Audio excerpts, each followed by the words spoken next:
2000 সাল। তখন এক ভরি 22 ক্যারেট সোনার দাম ছিল মাত্র 6,900 টাকা। আজ প্রায় 2 যুগ পর সেই একই সোনার দাম 2,16,000 টাকা ছাড়িয়ে গেছে। এটা শুধু মূল্যস্ফীতি নয়, এটা একটা অর্থনৈতিক বিস্ফোরণ। মাত্র কয়েক বছরে দামের এমন পরিবর্তন সাধারণ কোনো ব্যাপার নয়। কিন্তু কোন অদৃশ্য শক্তি সোনাকে সাধারণ মানুষের সঞ্চয়ের মাধ্যম থেকে একটি সুপারসনিক রকেটে পরিণত করল? এর পিছনের আসল রহস্যটা কি?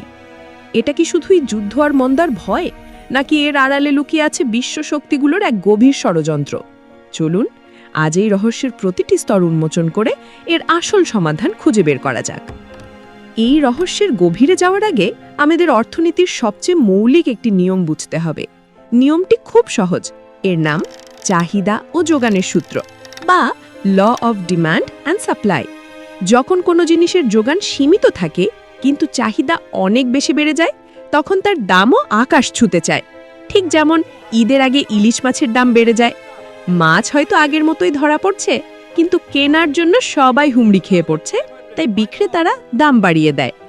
আবার যখন যোগান অনেক বেশি কিন্তু চাহিদা কম, তখন দাম কমে যায়। সোনার ক্ষেত্রেও ঠিক এই নিয়মটি কাজ করছে। পৃথিবীতে সোনার পরিমাণ সীমিত, চাইলেই রাতারাতি এর উৎপাদন বাড়ানো যায় না। কিন্তু গত কয়েক বছরে এর চাহিদা এমনভাবে বেড়েছে যা ইতিহাসে আগে কখনো দেখা যায়নি। আমাদের আজকের রহস্যের সমাধান হলো কেন এবং কিভাবে সোনার এই চাহিদা এতটা বেড়ে গেল। যখনই সোনার দাম নিয়ে কথা ওঠে, আমাদের সামনে কিছু পরিচিত কারণ তুলে ধরা হয়, যেমন ভূরাজনৈতিক অস্থিরতা, বাণিজ্য সংঘাত আর অর্থনৈতিক মন্দার ভয়। এটা সত্যি যে যখনই পৃথিবীতে কোনো বড় সংকট তৈরি হয়, যেমন রাশিয়া ইউক্রেন যুদ্ধ বা মধ্যপ্রাচ্যের সংঘাত, বিনিয়োগকারীরা শেয়ার বাজারের মতো ঝুঁকিপূর্ণ সম্পদ থেকে টাকা তুলে নিয়ে সোনার মতো নিরাপদ আশ্রয়ে বিনিয়োগ করে। সোনা হাজার হাজার বছর ধরে এই সেফ হ্যাভেনের ভূমিকা পালন করে আসছে। চাহিদা ও যোগানের সূত্র অনুযায়ী এই ভয় বা অনিশ্চয়তা সোনার চাহিদা বাড়িয়ে দেয়। যখন হাজার হাজার বিনিয়োগকারী একসাথে সোনা কিনতে চায়, তখন সীমিত যোগানের কারণে এর দাম বাড়তে শুরু করে। কিন্তু এই কারণগুলো তো নতুন নয়, ইতিহাস জুড়ে এমন সংকট বহুবার এসছে। তাহলে এবারের মূল্য বৃদ্ধি কেন এতটা অস্বাভাবিক এবং তীব্র? কেন সোনা তার অতীতের সমস্ত রেকর্ড ভেঙে দিচ্ছে? এর উত্তর হলো এই পরিচিত কারণগুলো এখনকার ছবির একটি ছোট্ট অংশ মাত্র। আসল ঘটনা আরও গভীর এবং জটিল। রহস্যের আরেকটি গুরুত্বপূর্ণ ক্লু হলো আমেরিকান ডলার এবং তাদের কেন্দ্রীয় ব্যাংক ফেডারেল রিজার্ভের নীতি। বিশ্ববাজারে সোনার দাম নির্ধারিত হয় আমেরিকান ডলারে, তাই ডলারের শক্তি বা দুর্বলতার সাথে সোনার দামের একটি বিপরীত সম্পর্ক রয়েছে। যখন ডলার দুর্বল হয়ে পড়ে, তখন অন্য মুদ্রা ব্যবহারকারী দেশের জন্য সোনা কেনা সস্তা হয়ে যায়। ভাবুন, এটা যেন পুরো বিশ্বের জন্য একটি গ্লোবাল ডিসকাউন্ট। যখন ভারত, চীন বা বাংলাদেশের মতো দেশ দেখে যে একই পরিমাণ সোনা কিনতে তাদের আগের থেকে কম ডলার লাগছে, তখন স্বাভাবিকভাবেই তারা বেশি করে সোনা কিনতে উৎসাহিত হয়। আর চাহিদা ও যোগানের নিয়ম অনুযায়ী এই বাড়তি কেনার আগ্রহ বা চাহিদা সোনার আন্তর্জাতিক দামকে আরও ঠেলে উপরে তুলে দেয়। এর সাথে যোগ হয়েছে আমেরিকার সুদের হার। যখন ফেডারেল রিজার্ভ সুদের হার কমায় বা ভবিষ্যতে কমানোর ইঙ্গিত দেয়, তখন ব্যাংকে ডলার জমা রেখে তেমন লাভ হয় না। ফলে বড় বড় প্রাতিষ্ঠানিক বিনিয়োগকারীরা তাদের অর্থ ব্যাংক থেকে সরিয়ে সোনায় বিনিয়োগ করে, কারণ সোনা তখন বেশি লাভজনক মনে হয়। এটাও সোনার চাহিদা বাড়িয়ে দেওয়ার একটি বড় কারণ। 2022 সাল থেকে আমরা দেখছি আমেরিকার ফেডারেল রিজার্ভ মূল্যস্ফীতি নিয়ন্ত্রণের পর এখন অর্থনৈতিক প্রবৃদ্ধি বাড়াতে সুদের হার কমানোর দিকে ঝুঁকছে। এই সম্ভাবনা সোনার বাজারে নতুন করে জ্বালানি জুগিয়েছে। কিন্তু ডলারের দুর্বলতা বা সুদের হার কমা এগুলো পুরো গল্পের ব্যাখ্যা দেয় না, কারণ এবারের সোনার দৌড়ে আসল চালক সাধারণ বিনিয়োগকারী বা আমেরিকার অর্থনীতি নয়। আসল খেলোয়াড়রা পর্দার আড়ালে থেকে এমন এক খেলা খেলছে যা বিশ্বের অর্থনৈতিক ক্ষমতার ভারসাম্যকেই বদলে দেওয়ার ইঙ্গিত দিচ্ছে। তাহলে কারাই আসল খেলোয়াড়? এরা হলো বিভিন্ন দেশের সরকার এবং তাদের কেন্দ্রীয় ব্যাংক।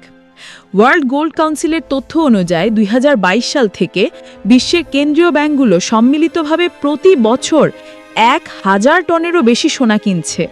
এটা কোনো সাধারণ ক্রয় নয়, এটা একটা ঐতিহাসিক মজুত অভিযান। চীন, ভারত, তুরস্ক, পোল্যান্ডের মতো দেশগুলো এই দৌড়ে সবচেয়ে এগিয়ে আছে। চাহিদা ও যোগানের দাঁড়িপাল্লার কথা ভাবুন। একদিকে সাধারণ মানুষ আর বিনিয়োগকারীরা সোনা কিনছে, যা দামকে কিছুটা বাড়াচ্ছে, কিন্তু অন্যদিকে যখন চীন বা ভারতের মতো দেশগুলো তাদের বিলিয়ন বিলিয়ন ডলার দিয়ে টনকে টন সোনা কিনা শুরু করে, তখন চাহিদার পাল্লা এতটাই ভারী হয়ে যায় যে দামের বিস্ফোরণ ঘটে।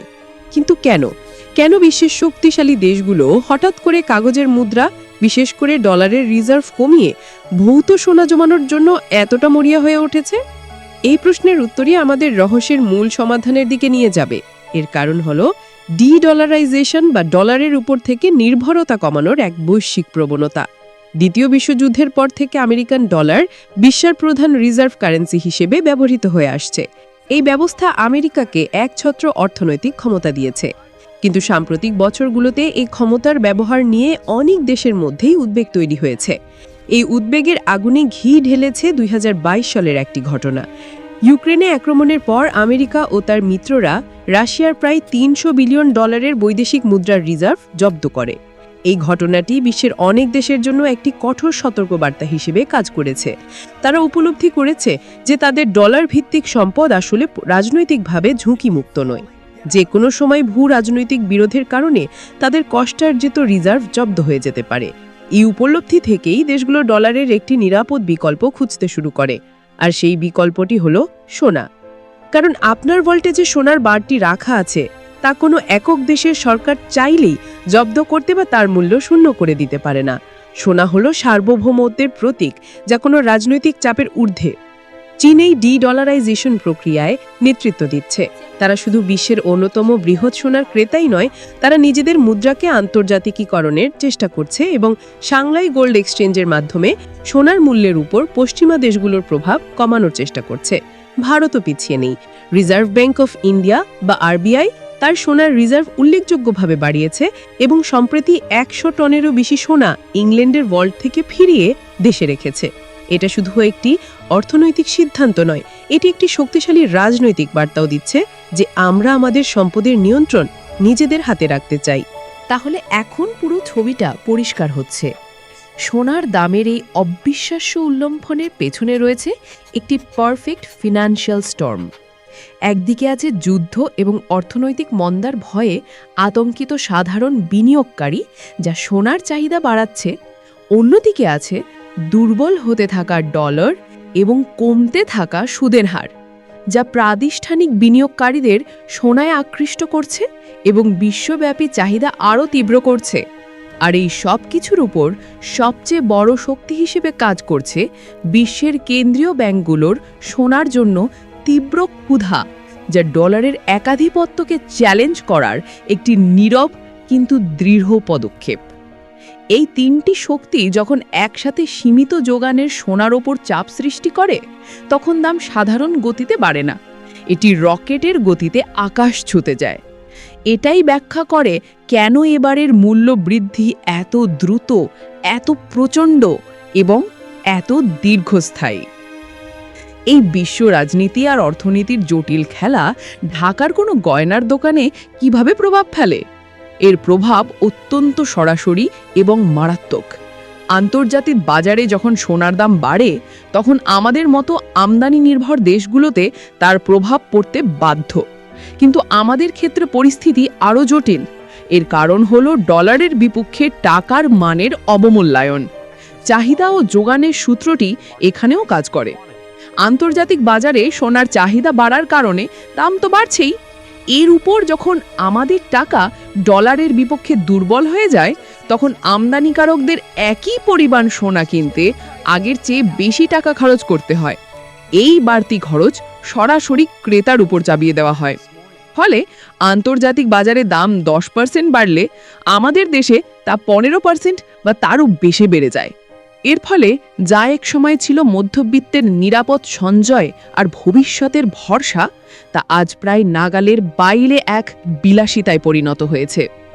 বাংলাদেশের জুয়েলার্স অ্যাসোসিয়েশন বাজুসের তথ্য মতে, মানুষ এখন আর আগের মতো ভারী গয়না কিনতে পারছে না। বিয়ের মরশুমেও ক্রেতারা হালকা ওজনের গয়না বা সোনার বদলে রূপা বা অন্য ধাতুর দিকে ঝুঁকছেন। অনেক জুয়েলারি দোকানের মালিকরা বলছেন, দাম বাড়ার কারণে বিক্রি বাড়ার বদলে উল্টো কমে গেছে, কারণ মানুষের ক্রয় ক্ষমতা কমে গেছে। কনজিউমার্স অ্যাসোসিয়েশন অফ বাংলাদেশের মতো সংস্থাগুলো অভিযোগ করছে যে দেশের বাজারে কিছু প্রভাবশালী কর্পোরেট গ্রুপের নিয়ন্ত্রণের কারণেও দাম কৃত্রিমভাবে বাড়ানো হচ্ছে, যা সাধারণ ক্রেতাদের আরও বেশি ভোগান্তিতে ফেলছে। সুতরাং আপনার গয়নার বাক্সে রাখা সোনা বা আপনার মেয়ের বিয়ের জন্য কেনা সোনার হারের দাম আজ যে আকাশ ছোঁয়া, তার পেছনে শুধু স্থানীয় বাজারের কারণ নেই, তার মূলে রয়েছে ওয়াশিংটন, বেইজিং এবং মস্কোর ক্ষমতার করিডরে চলতে থাকা এক নীরব অর্থনৈতিক যুদ্ধ। এটি শুধু একটি ধাতুর মূল্যবৃদ্ধির গল্প নয়, এটি বিশ্ব অর্থনীতির ক্ষমতার ভারসাম্যে এক মৌলিক পরিবর্তনের গল্প। এটি ভবিষ্যতের টাকার লড়াই, যেখানে সোনা আবার রাজার আসনে ফিরে আসার চেষ্টা করছে। এই আকাশ ছোঁয়া দাম কি আপনার বিয়ের বাজেট, সঞ্চয় বা বিনিয়োগের পরিকল্পনায় কোনো প্রভাব ফেলেছে? এই জটিল অর্থনৈতিক খেলার সাধারণ শিকার হিসেবে আপনার অভিজ্ঞতা বা ভাবনা কি? আমাদের কমেন্ট সেকশনে জানান, কারণ আপনার গল্পটি এই রহস্যের সবচেয়ে গুরুত্বপূর্ণ অংশ। এরকম গভীর বিশ্লেষণমূলক রহস্যের সমাধান যদি আরও দেখতে চান, যা আপনাকে খবরের পেছনের খবর জানতে সাহায্য করবে, তাহলে মিস্ট্রি সলিউশনসকে সাবস্ক্রাইব করুন এবং বেল আইকনটি প্রেস করতে ভুলবেন না, কারণ প্রতিটি রহস্যের পেছনেই একটি সমাধান লুকিয়ে থাকে।